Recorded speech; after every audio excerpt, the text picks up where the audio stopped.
Hello students and welcome to R S academy. जैसे आप सबको पता है कि हम लोग क्वेश्चन प्रैक्टिस सेशन कर रहे हैं और ये मेरा दूसरा चैप्टर है। जो चैप्टर मैंने स्टार्ट किया वो आपका है मैकेनिकल प्रॉपर्टीज़ ऑफ फ्लूइड।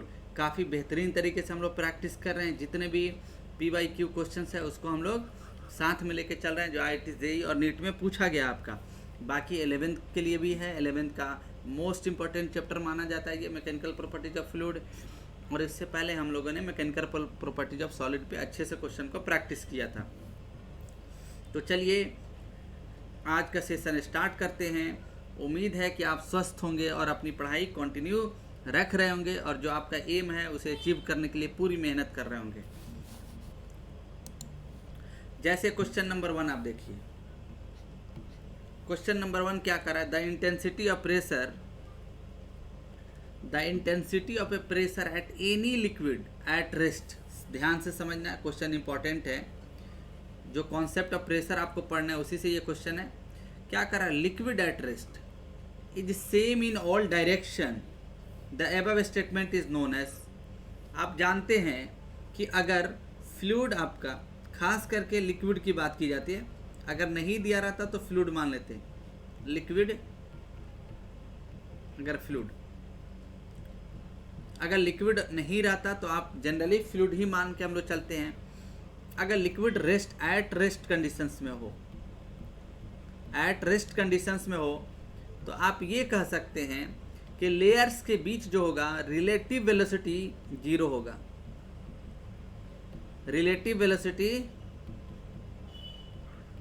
होगा। इसका मतलब velocity gradient du/dy equal to क्या होगा? जीरो होगा। वेलोसिटी ग्रेडियंट जीरो होगा तो इस पे एक्सटर्नल फोर्सेस शियर स्ट्रेस जो होगा वो क्या होगा? अपना जीरो होगा। आप जानते हैं न्यूटन्स लॉ ऑफ विस्कोसिटी के अनुसार। अब क्या कहता है कि अगर मान लीजिए कि ये सिस्टम है, इंटेंसिटी ऑफ प्रेशर, और यहाँ पे अगर जनरली माना जाए तो ये एक्स डायरेक्शन होगा, ये वाई डायरेक्शन है और ये जेड डायरेक्शन है। इस डायरेक्शन में प्रेशर Px है, इस डायरेक्शन में प्रेशर Py है और इस डायरेक्शन में प्रेशर P है। तो सभी डायरेक्शंस में क्या कहता है कि अगर फ्लूइड रेस्ट में होगा the pressure is acting at that point is equal in all direction. Here the Px is equal to Py equal to Pz and that is equal to P। It is clear from the here analysis according to the given questions, when the pressure acting in all direction when the fluid at rest, in that conditions the pressure will be taken as equal in all direction, and that concept is called Pascal law. Pascal's law. इसे आप Pascal's law कहते हैं। and also know that in the past session already to be discussed, the Pascal's law basically give the concept of pressure. Concept of every hydraulic system is work on the Pascal's law। ये भी हमने discuss किया था। Here इसीलिए आप कहते हैं कि प्रेशर का जो यूनिट होगा पास्कल होगा, and the 1 pascal is equal to 1 newton per metre square. All right, I hope कि आपको ये कॉन्सेप्ट समझ में आ गया होगा। पूरी एनालिसिस के साथ समझे, पूरी कॉन्सेप्ट क्लियर करके चले आ गया। अगला सवाल है आपका, ये भी इंपॉर्टेंट सवाल है। The pressure gradient along the free surface, along any free surface. अब पहले आप फ्री सरफेस के, मान लीजिए कि रिवर में वाटर फ्लो कर रहा है, this is the river,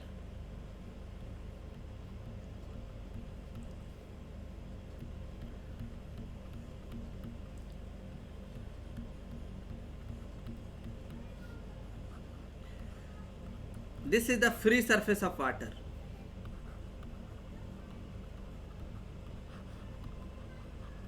free surface of water. Free surface कहने का मतलब क्या होता है? लिक्विड का वह सरफेस जो एयर के कांटेक्ट में, दो surface of the liquid which are contact with the air. ये सरफेस ऐसा देखेंगे, बाकी सरफेस आप कहीं भी फ्लूइड फ्लो करेगा हैव इनफाइनाइट लेयर्स।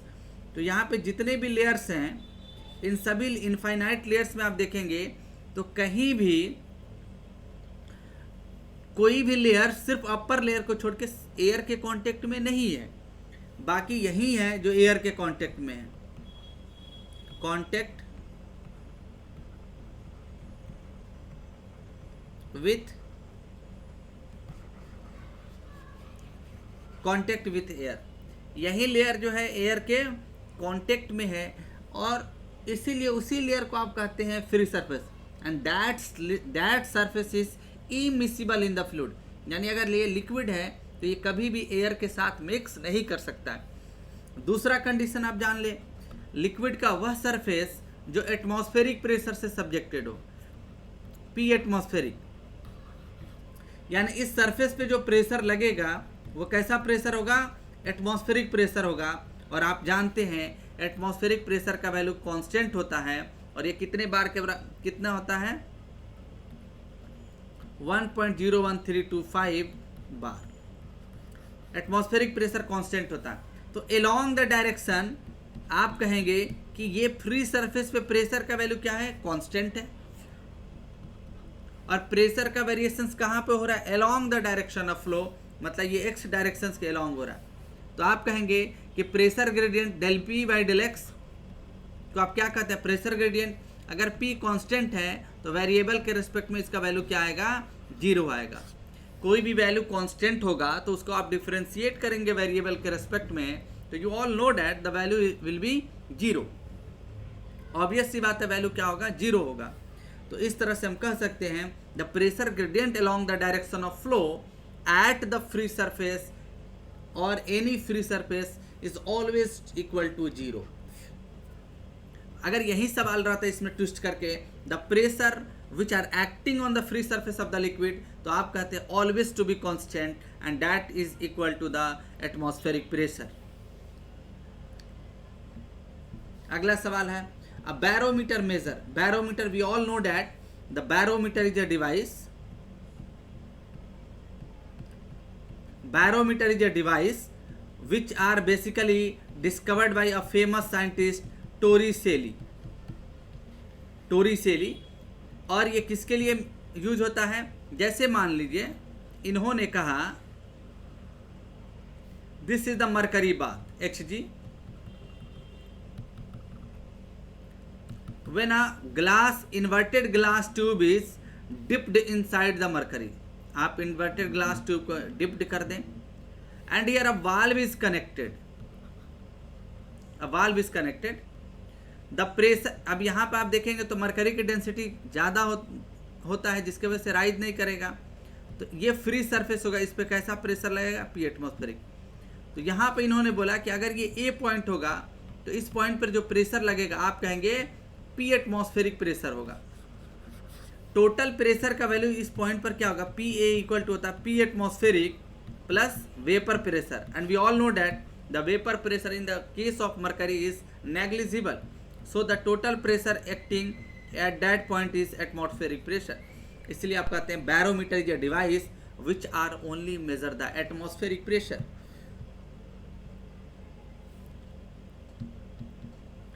किस तरह का प्रेशर मेजर करता है, एटमॉस्फेरिक।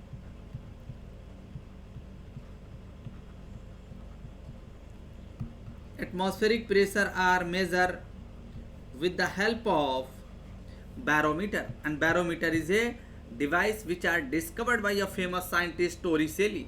इसलिए आप कहते हैं torr, TORR, torr is the unit of pressure. Torr किसका यूनिट होता है, प्रेशर का होता है, और we all know that 1 torr is equal to taken as 1 mm of Hg, 1 mm of Hg।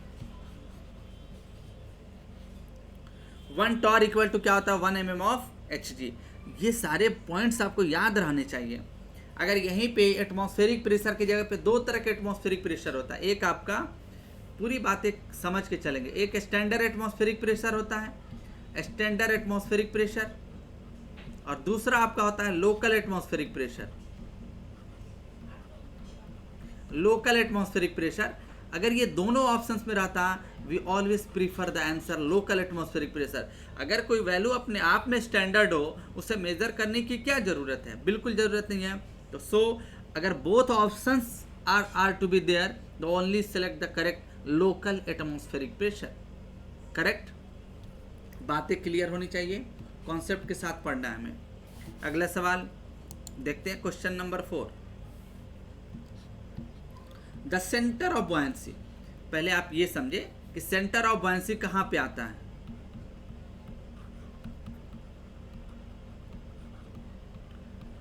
Centre of buoyancy is basically, तभी आप बात करते हैं इस कॉन्सेप्ट का जब कोई ऑब्जेक्ट लिक्विड के अंदर सबमर्ज हो, यानी सबमर्ज के केस में हम बात करते हैं, चाहे वो बॉडी सबमर्ज आइदर फुल्ली हो या पार्शियली हो।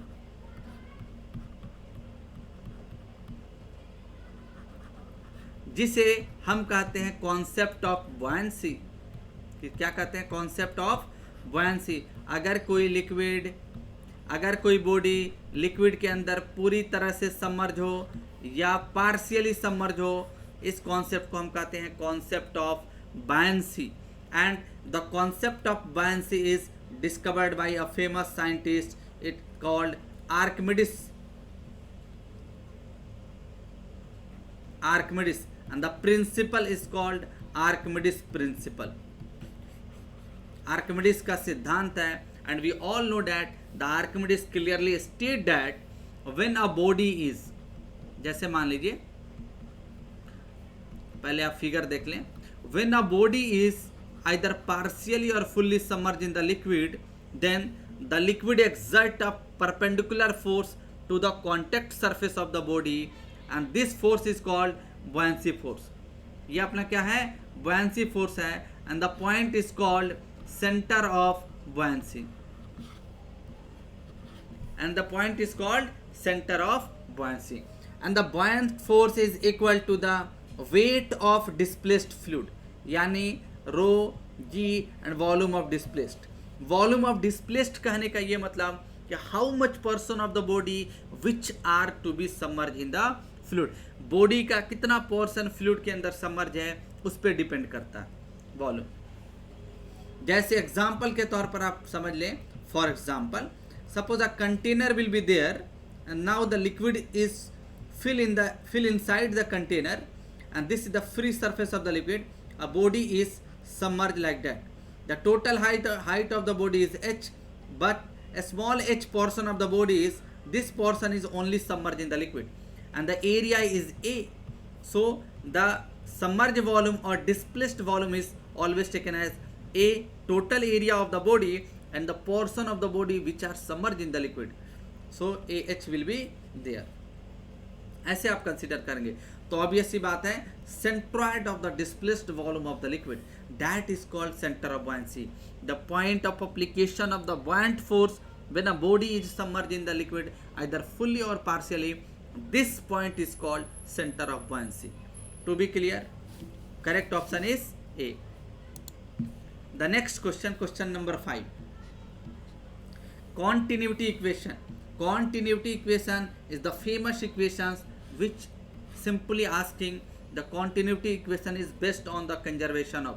The continuity equation is basically, we all know that the continuity equation is one dimensional, two dimensional, three dimensional, mathematically used to solve the given problem. Clearly, here it states that when the liquid is flowing through the given section and the section is uniform section, the section is uniform section and the steady flow will be there, a steady flow will be there and the fluid is incompressible, and the fluid is incompressible. In that situation we state that the total discharge given through the section, suppose the cross section will be A and the fluid velocity will be V. At when अगर ये सारे condition satisfy कर रहा है तो आप कहते हैं Q इक्वल टू क्या होता है, AV होता है, Q इक्वल टू AV होता है, जहाँ Q क्या अपना डिस्चार्ज है, discharge and that is measure in term of meter cube per second. A is the cross sectional area and V is the velocity. लेकिन कैसा velocity, average velocity of the flow. We always taken the average velocity, neither the maximum nor be minimum. The only average velocity will be taken when the fluid flow will be there. So the average velocity is considered. So in that situation we state that Q equal to AV and the equation is derived on the basis of conservation of mass. Conservation of mass. Conservation of mass कैसे? मान लीजिए कि mass flow rate m dot equal to क्या होगा, mass by time. Mass flow rate को अगर density के respect में चेंज करें, we all know that density equal to mass by volume. The mass by volume, here mass को हम क्या लिख सकते हैं, rho V by T. Volume को क्या लिख सकते हैं, रो बाई टी. वॉल्यूम को लिख सकते हैं area into length. Now the equation is also written as rho A L by T, और L by T length by time को आप क्या कहेंगे, velocity in the magnitude rho A V. तो यहाँ किस पे काम कर रहा है, कंजर्वेशन ऑफ मोमेंटम पे. It state that rho one A one V one at the section is equal to rho two A two V to. मान लिया section one section two will be there. अगर incompressible fluid होगा तो rho one equal to rho two होता है, तो आप लिखेंगे A one V1 is equal to A2 V2. Now the equation Q equal to AB derived. So it is clear from the analysis that the continuity equation is only based on the conservation of mass. सही है. अगला question, Bernoulli's equation is most important equation which are help to analyze the dynamic problem in the case of fluid. Bernoulli equation क्या कहता है कि मान लीजिए कि ये सेक्शन है, क्रॉस सेक्शन है. अगर इसमें सेक्शन वन और ये सेक्शन वन वन आप मान लें, और ये अपना सेक्शन टू टू हो जाएगा. यहाँ मान लीजिए प्रेशर P1 है, वेलोसिटी V1, रो वन, और यहाँ Z1 है, पोटेंशियल है. P2 pressure, velocity, rho two, Z2. This equations state that steady flow हो, आइडियल फ्लो हो. आइडियल फ्लो मतलब नॉन विस्कस फ्लो हो, और इनकम्प्रेसिबल फ्लो हो.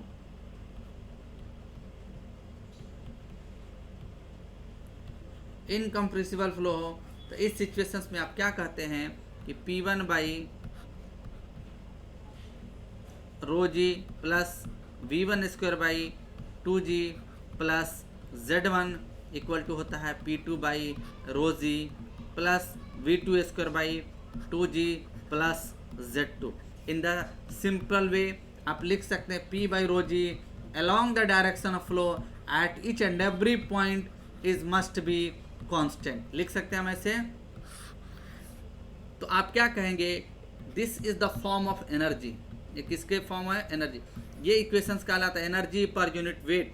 यानी आप कहेंगे कि हर पॉइंट पे along the direction of flow each and every point have the constant energy on the given on the basis of given conditions.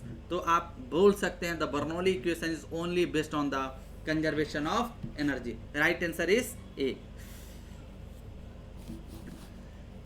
The next question, question number 7.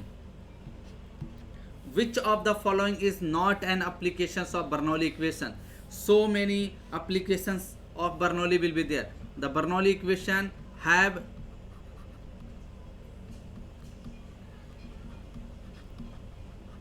Bernoulli equation. आपने अभी देखा कि किस पे काम करता है, कंजर्वेशन ऑफ एनर्जी पे काम करता है. कंजर्वेशन ऑफ एनर्जी पे काम करता है, तो आप कहेंगे energy along the direction of flow is always to be constant. और बर्नौली इक्वेशन का जो अप्लीकेशंस है, अप्लीकेशंस एजम्पशंस आपने देखा, ये फ्लो स्टेडी हो, फ्लो आइडियल हो, फ्लो नॉन विस्कस हो, फ्लो इनकम्प्रेसिबल है, all are the assumptions of Bernoulli. बस सम एप्लीकेशन भी will there. The venturi meter कहाँ इस्तेमाल करते हैं, वेंचुरी मीटर में. वेंचुरी मीटर का काम क्या है, डिस्चार्ज को मेजर करना कि क्रॉस सेक्शन से कितना डिस्चार्ज हो रहा. ओरिफिस मीटर,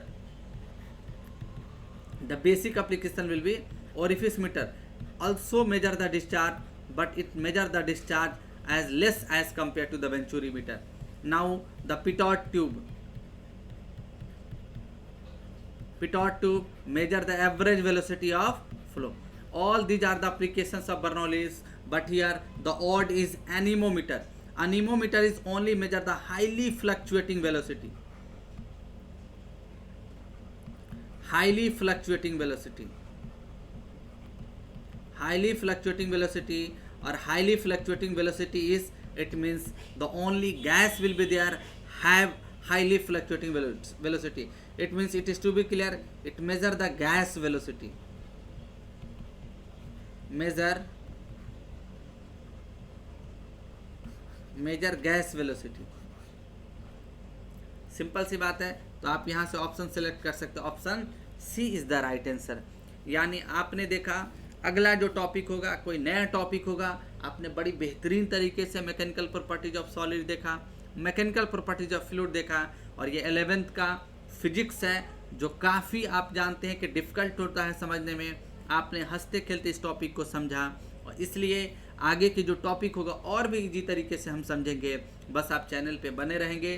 चैनल को आगे बढ़ाना है, चैनल को सब्सक्राइब करना है. नए व्यूअर्स हैं, सारे वीडियो को लाइक करना है. हमारा एम है क्वालिटी कंटेंट देना. आप चैनल से जुड़े रहें, एडवांटेज उठाएं, चैनल को शेयर करते रहें. बाकी ऑनेस्टी लेवल से आप मेहनत करते रहें. अपने साथ ऑनेस्ट रहें, अपने पेरेंट्स के साथ ऑनेस्ट रहें, बाकियों के साथ ऑनेस्ट रहें, क्योंकि ऑनेस्टी ही आपको आगे बढ़ा सकता है. ठीक है, फिर मिलते हैं नए सेशन के साथ, नए चैप्टर के साथ. तब तक के लिए आप पढ़िए, स्वस्थ रहिए, और फिर अपने पेरेंट्स का रिस्पेक्ट करते रहिए. Thank you for watching.